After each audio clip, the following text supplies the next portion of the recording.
Salut les humains, aujourd'hui je vais vous montrer comment différencier ces petits rongeurs que l'on trouve un peu partout et je vais leur donner des infos pour savoir, pour leur dire s'ils sont nuisibles ou s'ils sont plutôt bien, voilà. Donc nous allons commencer avec ce mulot sylvestre. Bon, il y a plusieurs mulots, mais là j'ai mulot sylvestre. On va le reconnaître notamment avec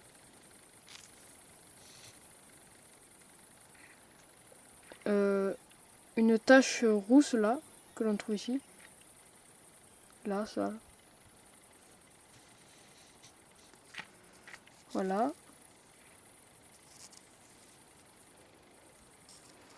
Un mulot, on va le trouver aussi avec sa taille assez grande quand même.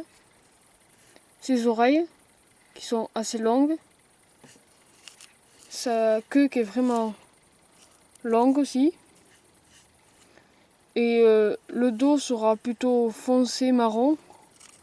Et le bas sera clair avec la petite tache. Bon. Selon les mulots, il y a le mulot sylvestre, à collier et d'autres. À collier, il a un collier dessous lui. Bon, il a des vibrisses pour détecter ses proies. Alors, lui, il mangera plutôt des fruits, des fruits, des fraises. Ouais, il peut faire des dégâts dans les jardins. Donc, si vous en avez, c'est vraiment pas terrible quand même. Mais il y a pire. Après, on va passer au campagnol. Alors, le campagnol, on l'a entendu beaucoup, souvent. C'est lui là qui mange les récoltes. Alors, on va le trouver avec sa petite queue, c'est comme ça qu'on va le différencier, comparé au mulot. On va avoir un pelage marron souvent, mais selon les espèces, il va être roux, comme le campagnol roussâtre, ou plus foncé, comme le campagnol aquatique. Alors, il aura des petites oreilles, et pas comme le mulot, il aura des petites oreilles. Des petites pattes et assez rapide. Bon, lui, il va pas dans les habitations, ou alors très rarement l'hiver s'il y a des bottes de paille.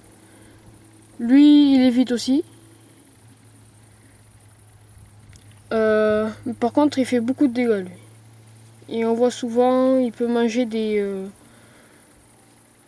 noisettes, des fraises, enfin tout ce qui est végétaux surtout. Il n'est pas carnivore, lui. Contrairement à la souris grise qui est parfois carnivore, si elle a rien mangé. Bon, on va passer à la souris grise. Alors la souris grise est plus petite que les autres. Elle est plus rapide. Elle a une assez longue queue, que moyenne on va dire, par rapport aux deux autres. Elle a des grandes oreilles, une tête fine. Elle est assez allongée la tête, contrairement au campagnol qui est plutôt embourbé là. Et lui il est faible, mais là il a eu un petit coup. Elle est vraiment plus petite comparée aux autres. Dessous, c'est plutôt assez blanc. Le campagnol, c'est blanc aussi, mais pas autant que le mulot.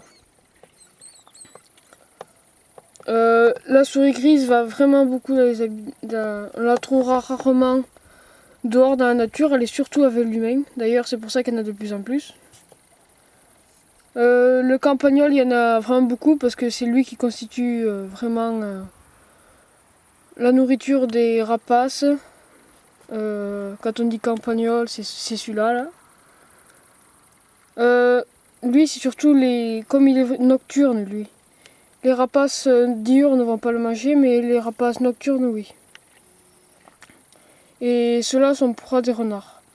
Lui, comme il est dans les habitations, c'est plutôt les chats qui le mangeront. Bon voilà.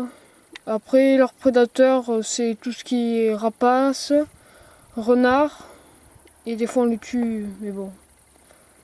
Pour de bonnes raisons ou des mauvaises. Ça déjà dépend.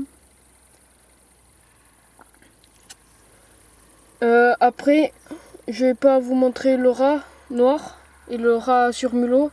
Parce qu'après ils sont vraiment grands et ce sont pas des petits rongeurs comme cela. Bon, ceux-là on les trouve surtout en France. Mais on peut les trouver dans d'autres pays d'Europe.